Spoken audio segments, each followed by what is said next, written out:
Speedway's going to go. They are looking for sponsorship, by the way. Here's heat number 13, a big race in the context of the meeting. And off the inside, Michael Max has been out-trapped by Hans Andersen. And Scott Nicholls is going to come round the outside now. What can Max do this time? Are there any heroics left in the tank? Or will the Witches go four up here? What a race we've got. It's all very tense. Oh! Something has got to give here. They're all closing the gap on each other. Max goes wide. Nicholls goes round the outside. What a race, Dave. I've never seen anything like that. Unbelievable. This is just the night for Speedway. It's fantastic. Unbelievable. I mean, Scotty must have closed his eyes, and now David Howe's having a nibble, and I just can't believe what I'm seeing here. They're just absolutely flat out having a go. Well, this race is not over yet. David Howe's in the equation now. Howe's got third spot. Nicholls has work to do to try and get the better of him. David Howe's come into the equation. Oh, Nicholls has gone down. And so Michael Max has packed up as well. Michael Max has retired. He thinks the race is finished. Michael Max thinks the race is finished. And now we are going to see Michael Max be... Nicholls hasn't seen. He's gone in. Scott Nicholls has gone into the pits. Scott Nicholls has gone into the pits when he should have gone back and passed Michael Max, because that would have been another point. And Michael Max has packed up. And oh my word, it's all going crazy here, Floppy. Unbelievable. I cannot believe what I'm seeing tonight. I'm going to become a full-time Speedway fan, because unbelievable. What's Scotty doing? Yeah, I can see a yellow light flashing, but I don't know if that means he was excluded and he saw that or what. But the yellow light went on the moment Scott Nicholls left the track. Right. The moment Scott Nicholls left the track, when he went back to the pits, the referee put the yellow exclusion light on, and Scotty Nicholls has definitely missed an opportunity there, and he realises what he's done there now. That's the frustration involved. How much? What was happening down that back straight? Because Hansy was squeezing the Max up, but not knowing that Scotty was in between the pair of them. It could have been an absolute disaster down the straight, but they all stayed on, and I think we should see what the ref makes of all that. Well, it is a three-apiece. Scott Nicholls excluded for leaving the track, which is what I just said a couple of moments ago. His exclusion light came on the moment he left the track, David. It's a missed opportunity. Clearly, Scotty, shaken up from falling down like that, didn't really realise what the situation was. No, history repeating itself there for young Scotty, because, I mean, in the World Cup he had that awful... Nerves are going to be jangling in the supporters and in the pits. It's that type of meeting now where it's going down to the wire. Hang on to the edge of your seats for two more races to decide who goes through to the Elite League playoff final. The winners get that final spot with Poole. The losers, their season is over. It's as simple as that. Heat 14, the penultimate race of this Elite League playoff semi-final. Sam's going to make a fly before I can feel it. Well, let's see. He hasn't. Chris Louis has done it off one. Skornicki off two. Now has to try and take out Daniel King. Has he done it? King has got the drive. Which is on a 5-1. Now here comes Skornicki on the inside. Ermolenko trailing at the back. King has held on superbly here. The youngster has managed to hold on, replacing Paul Pickering, and this could be absolutely vital, Floppy. I think someone's going to nail Kingy in a minute. If he don't go quick enough, someone's going to ride him down hard, and it's looking like it could be Sam Ermolenko. They're buzzing around him like you wouldn't believe, one either side. Can Kingy hold on? He's had it hard all night. Sam's going to... I can see it happening. He's ridden in third, but King is still in third place, an advantage for the Witches still. And now Daniel King has gone. And the leader is Chris Louis, but from a 5-1, it's going to be level going into the last heat. Drama in the extreme here at Monmouth Green, and poor old Daniel King brought in to replace Paul Pickering. And poor old Daniel, I said earlier he deserved more points than he got tonight, and there is a prime example, Floppy. Unbelievable. Someone's not looking down on him kindly. Maybe he's been a naughty boy in the past, and but what do? He's been ridden extremely hard all night. He's been almost picked on by the other riders, and he's ridden fantastic all night for absolutely no points at all. And now the total insoles are broken, probably a broken chain, so still it's all level. Well, brilliant ride from Chris Louis. It really was. We were saying, or you were pointing out there in the build-up to the race about a sore back, but Chris Louis, when it mattered most, and he's done that before this season here at Monmouth Green. Anderson hasn't missed a start, but by doing that he hasn't had to pass anyone. So if he does miss a start here, is he going to be quick enough to make any passing manoeuvres? We shall see. Some very, very valid points there, David. So here we go with the lineup for the decider. Heat number 15 to decide who goes through to the playoff final. Michael Max off the inside in red for the Wolves.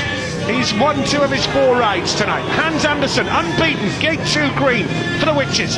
David Howe, gate 3 blue for the Wolves. Scott Nichols, outside yellow and black, wound up and ready to make up for that position in his 4th outing when he left the track, where if he'd have carried on, he would have got a vital point. The respective team managers, Pete Adams, always cool as a cucumber, top right-hand side of his screen. The Wolves team manager, Mike Smiley, bottom right-hand corner, a little bit more tense perhaps. And David, your view on this?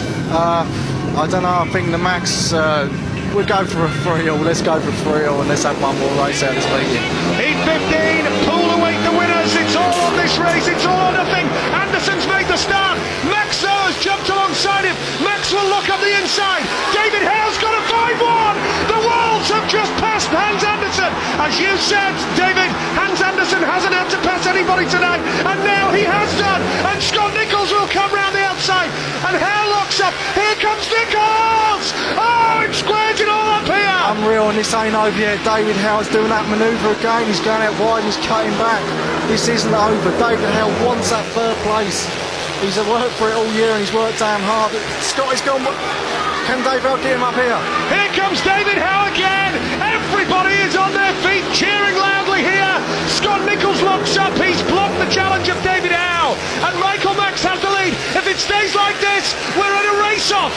We are in a race-off to see who goes through to the final! I can't believe what I'm seeing here! We are going to a race-off! The Wolves and the Witches have put on a magnificent performance. Elite League Speedway, the fireworks go off, but we've got another race to come. And the Paul Pirates await the winners of one straight shootout in a runoff. It doesn't get much more dramatic than this. First spot, and I know that Hans Andersen probably in better form overall this year. Certainly his performances in the Grand Prix of late have certainly suggested that. Michael Max a bit disappointing in the GPs. I think that certainly Michael Max, it looks like he's under all sorts of stress. He looks very nervous, yeah, indeed. And this is just what he didn't want at the beginning of the night. I'm surprised he looks like that because he won Heat 15 comfortably. And he looked very impressive. And I think if he hits the front, I reckon he's every chance of winning the meeting for his team. But certainly it was the weight of the grand final was weighing on his shoulders heavily there. Yeah. No question about it. And you can see the 2 riders starting to get a little pensive, as you can imagine. Wolverhampton, 2 years ago, the champions. Michael changed his name to Michael Max. He hasn't had the greatest of Grand Prix series, but at home he's always good. Yeah, he is. He's a specialist around here. But if you go on the body language of the 2 riders, you've got to say Hans Andersen's favourite, isn't he? He's put his. There you can see he's had a 3rd place, but that was primarily due to a mechanical failure, and he was lucky there. But certainly a little bit up and down. But those 2 Heats 6 and 10 there were sensational rides where he passed from behind. But I think it'll be more difficult to pass somebody like Hans Andersen. He's a tough customer on the track. Well, he has been all season. He'll be wide. He'll be wide. He's been shoving people around the track, including our own David Norris. Again, I stress this. Obviously, his figures looks great. And Scotty Nichols there just for support, mental support. He's the captain, making sure that he's on show. He wants to show that Hans Andersen isn't alone. The thoughts of the team are with him. But Hans Andersen, again, he's ready to go. He wants to get on with this. And Scotty was happy to ride, but he did make the point, and you heard him say it to Mike, listen, he's skating better than me tonight, let him go. Yeah, and I think that was the right decision. I felt as soon as the 3-all was finished in Heat 15, I felt that Max and Hans Andersen were the right riders to come out in this runoff. And I think that although Mike Smiley didn't want to make that decision, I think he had to. I think he had to put his faith in that man. But certainly Michael Max, again, hasn't moved yet. Maybe he's playing a psychological game, allowing Hans Andersen to waste some time out there on the track. But from my point of view, I think Hans Andersen looks a little bit more eager to get on with it. What do you reckon Midlow's thinking now? Does he care who he has riding against him next week? My own personal point of view is I think he would prefer Wolverhampton than Ipswich, but that's only my own personal opinion. But it's not over yet. He's going to have to wait just a little bit longer. Well, as you can hear, already out on track is Hans Andersen. He's waiting. The crowd are on their feet, and this man, Michael Max, has got to do it for them as he's done it so many times before. Like two prize fighters ready to take each other on, but only one team will get a title shot against Pool Pirates. Who's it going to be? Let's join David Norris and Nigel Pearson. Enjoy this one, boys. Absolutely fantastic night, Jonathan, and I think you put it absolutely perfectly when you said that it's similar to penalties in football. It is like a penalty shootout, and just reading the body language here, Kelvin was focusing there on the body language. Michael Max there looks like a bag of nerves, and that he's not really ready for this, but you know him better than that, David. You think that's just Michael all over? Yeah, I mean, both Hans and Michael, if you want to try and read body language, I wouldn't even bother, because they're very strange characters, not trying to knock them or saying they're weirdos by any means, but they are definitely strange characters. They can also seem calm in situations, and you know, they never seem to be phased. I think, you know, they're both up for it. Jesus, it's been a long season, and what I'm eating, and both of these guys know it's as simple as this: you've got to win the race. I mean, we think, between us, we think that Max has probably got the edge. You know, Hans has had a fantastic meeting, but the Max, you know, we're talking about now, and the Max just blew them all away in the last race. It certainly did, and the fact that the coin toss has been so pivotal to tonight's meeting, really, the inside gate has been so advantageous. It's a bit like a day-night cricket match, you know, the coin toss is massive, and, you know, the inside gates have been a particular advantage tonight, and I think the Max is probably just maybe outwit Hans on the first corner. We'll see what happens. I'll tell you what, people are biting their fingernails. They are very, very nervous. The crowd all tense. The butterflies are in the stomach. What are those riders going through? Well, how would you feel about this, David, if it was the Eagles, Max off the inside in red and Anderson off the outside in green?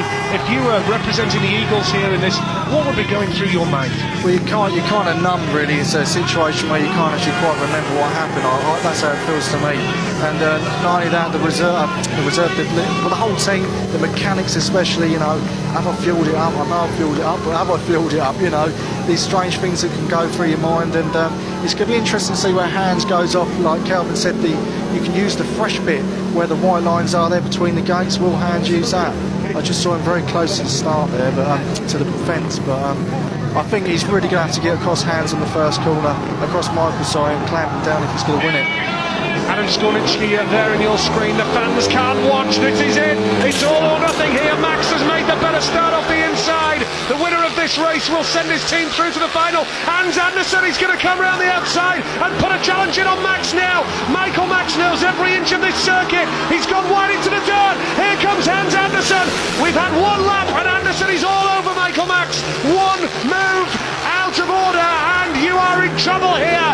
Max is under severe pressure. The winners of this race will go through to the final. Max has the lead, only just over Hans Andersen. What a race, Floppy. I think Max has maybe just got it now. I can't call this one. I'm going to keep my mouth shut. Max, to me, is still the favourite. Obviously, he's in the lead, but Hans, it's like a game of chess, these two guys trying to outwit each other. Hans Andersen is well and truly on the pace. Max knows the line. He's in the dirt. He's pulling clear down the back straight. Now Hans Andersen, one last gas go. Oh, Wolverhampton going through to the final. Yes, they are. Wolverhampton have just gone through to the grand final of the Elite League playoffs at the expense of the Ipswich Witches. What a wonderful night we've seen. Pete Adams and Sam Ermolenko embrace each other. Emotional moments here at Monmouth Green. The greyhound track is being invaded here.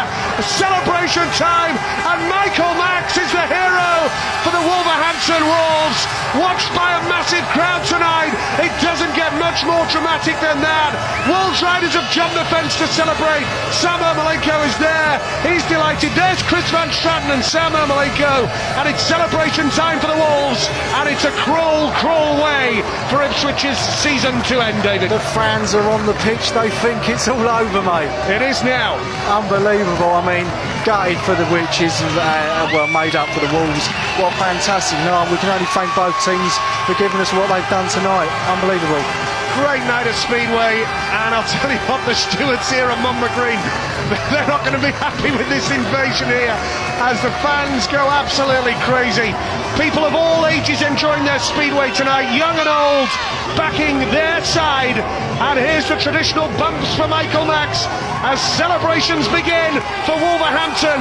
They are into the grand final of the Elite League playoffs after one of the most dramatic nights you could ever wish to see. It doesn't get any more dramatic than that. To try and sum up what we've seen over the last 2.5 hours or so is an impossible task, because this meeting has had absolutely everything. Commiserations to the Ipswich Witches, because they put on a terrific display tonight, and it is terrible, terrible luck on them that they have to go out this way. Hans Andersen had a brilliant night, he really did. There's Jesper B. Jensen and Kim Jansen, the Witches wondering what might have been.